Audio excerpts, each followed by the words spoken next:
Why Britain, of all places? Ladies and gentlemen, hold on a second. It's the late 18th century, and the global economic race is about to begin. Let's look at the runners at the starting line. First runner, China, a massive empire with 1/3 of the world's population. Second runner, India, a manufacturing powerhouse producing the world's finest textiles. Third runner, France, Europe's largest GDP and the birthplace of the Enlightenment. And then, Britain. Rainy, bland food, foggy island nation. But when this race ended, this Britain crossed the finish line first. The rest, they were all wandering around nearby, unable to even find where the finish line was. What on earth happened? Today, we're going to solve this mystery.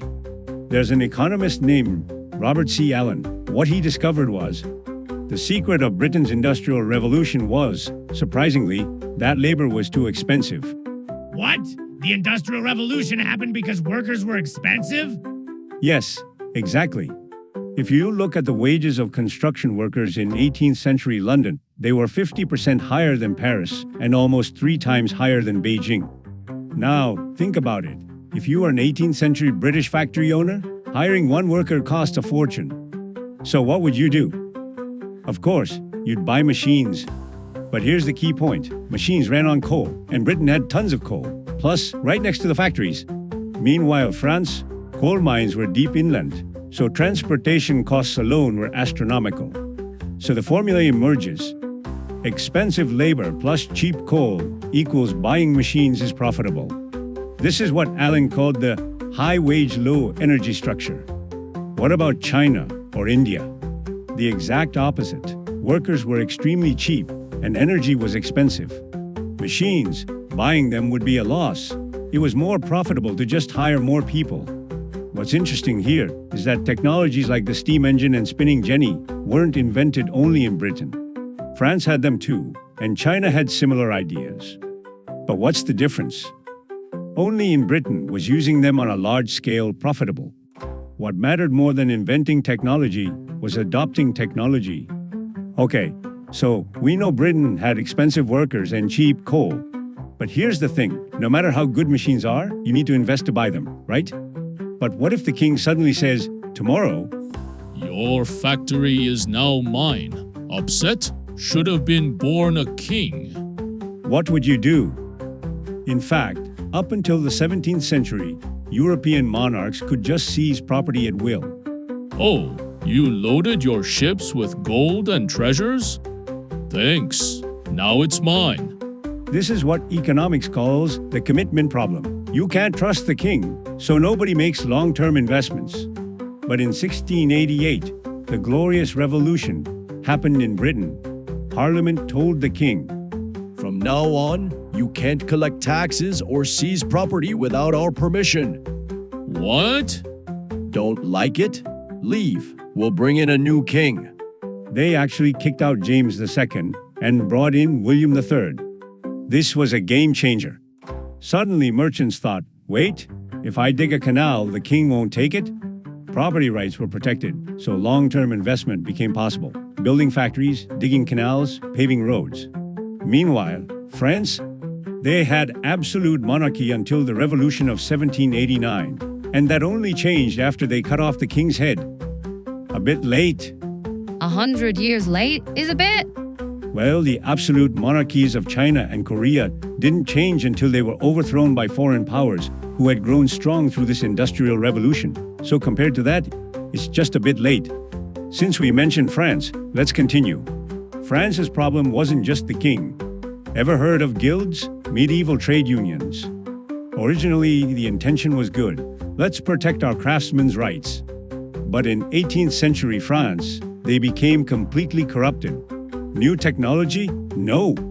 Outside entry? No. Price competition? What's that? Guilds became complete innovation prevention devices.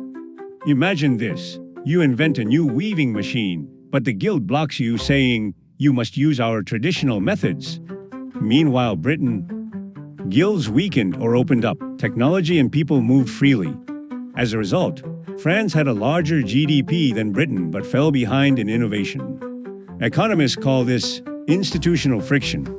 Simply put, institutional constipation. Why constipation all of a sudden? Because it's clearly there but won't come out. Haha. You have resources, but you can't use them. So far, we've learned two things. One, for Britain, buying machines was economically beneficial. Two, in Britain, if you invested, the king wouldn't take it away. But doesn't it feel like something's still missing? That's knowledge. No matter how much you want to buy machines, you need to know how to make them, right? Something special happened in 18th century Britain. Economic historian Joel Mocker called this industrial enlightenment. What does that mean? Scientists started leaving their laboratories and meeting with factory technicians.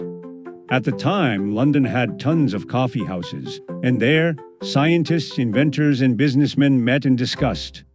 Hey, I discovered a theory about steam pressure. Oh, I could apply that to my machine.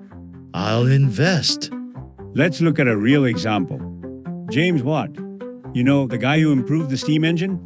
He was a technician at Glasgow University, and he learned thermodynamics theory through exchanges with scientists. Then he met businessman Matthew Boulton and commercialized it. Science plus technology plus business equals innovation. And Britain had active exchanges like this: the Royal Society, science clubs, various associations. So the British sparked the Industrial Revolution while drinking coffee. It's scientifically accurate. Now, let's go to Asia. In the early 18th century, China was one of the world's most advanced civilizations. Paper, gunpowder, compass. China invented all these. Their GDP was enormous too. But why didn't the Industrial Revolution happen there? Ironically, China had too many people. Why is that a problem? Think about it. British factory owner, workers are expensive, so I should buy machines. Chinese factory owner, why buy expensive machines when workers are overflowing? This is what economics calls the high-level equilibrium trap.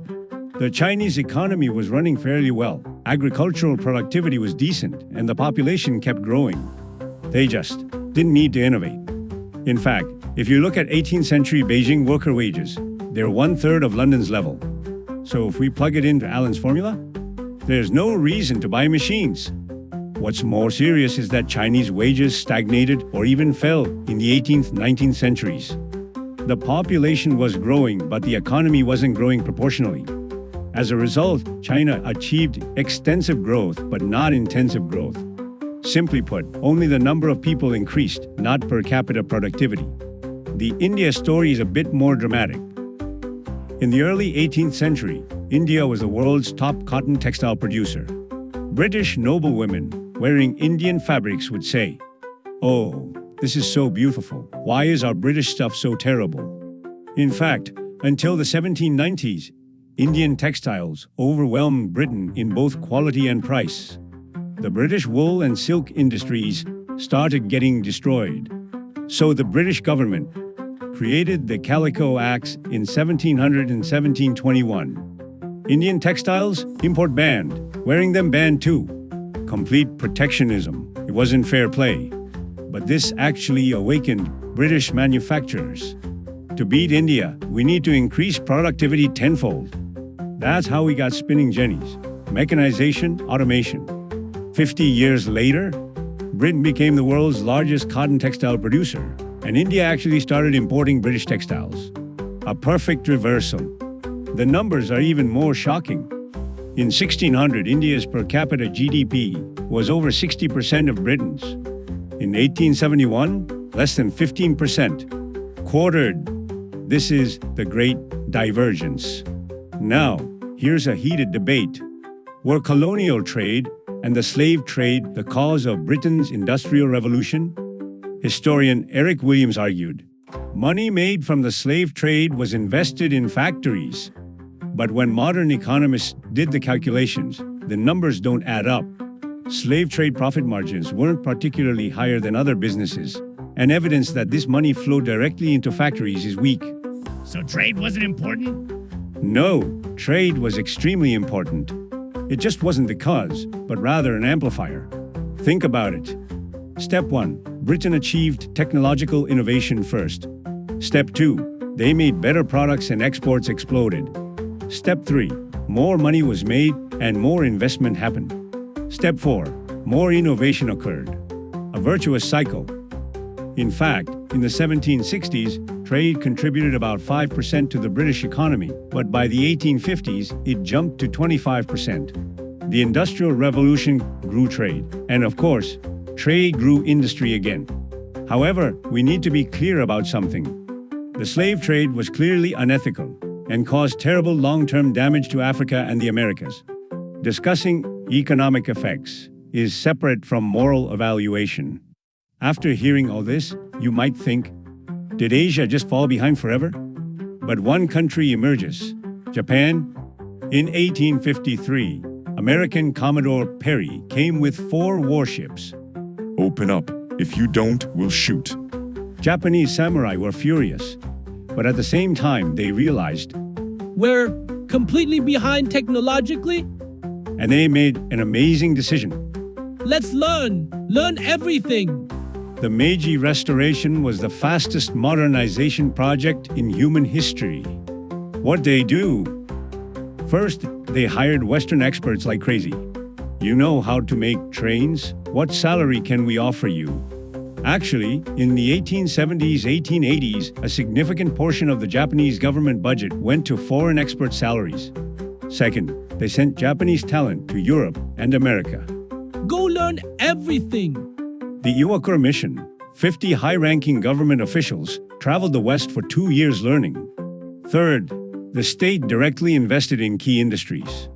Shipbuilding, railways, mines, military supplies. At first, they were all operating at a loss, but it didn't matter. The goal wasn't profit but learning. Later, when they sold these factories to private sectors, Japanese zaibatsu conglomerates were born. In 50 years, they became Asia's strongest nation. They defeated Russia in the Russo-Japanese War of 1905. Westerners were shocked. Wait, an Asian country beat a European country? What did Japan's success prove? That even latecomers can catch up with state-led strategy and institutional flexibility. Summary: it's been a long journey. Shall we wrap up? The secret of Britain's Industrial Revolution was 3 things aligning perfectly. First vertex, economic incentives. Expensive labor plus cheap coal equals mechanization is profitable. Second vertex, institutional stability. The Glorious Revolution protected property rights, making long-term investment possible. Third vertex, knowledge revolution. Industrial enlightenment brought together science and technology, accelerating innovation. Only Britain had all 3 simultaneously. France, weak institutional stability and knowledge revolution. China, no economic incentive at all. They didn't feel the need to move forward. India had economic incentives and institutional stability, but unfortunately became Britain's colony and couldn't progress further. The Netherlands is an interesting case too. It was a high-wage society, but they used peat instead of coal. Peat didn't have the ripple effects of technological innovation that coal did. So you can't miss even one of the 3. And Japan? Japan forcibly created all 3 at the national level. The result of the Industrial Revolution isn't simply Britain got rich. In 1800, the gap between the world's richest and poorest countries was about 3x. In 2000, 100x. This is the Great Divergence. The Industrial Revolution split the world into 2 tracks. Mechanization success track, rich countries. Mechanization failure track, poor countries. And this gap continues to this day. So what's the lesson we learned? The Industrial Revolution can't be explained by a single cause. Economics, institutions, knowledge, geography, even luck. It was a miraculous moment when everything aligned perfectly. And that moment changed the world forever.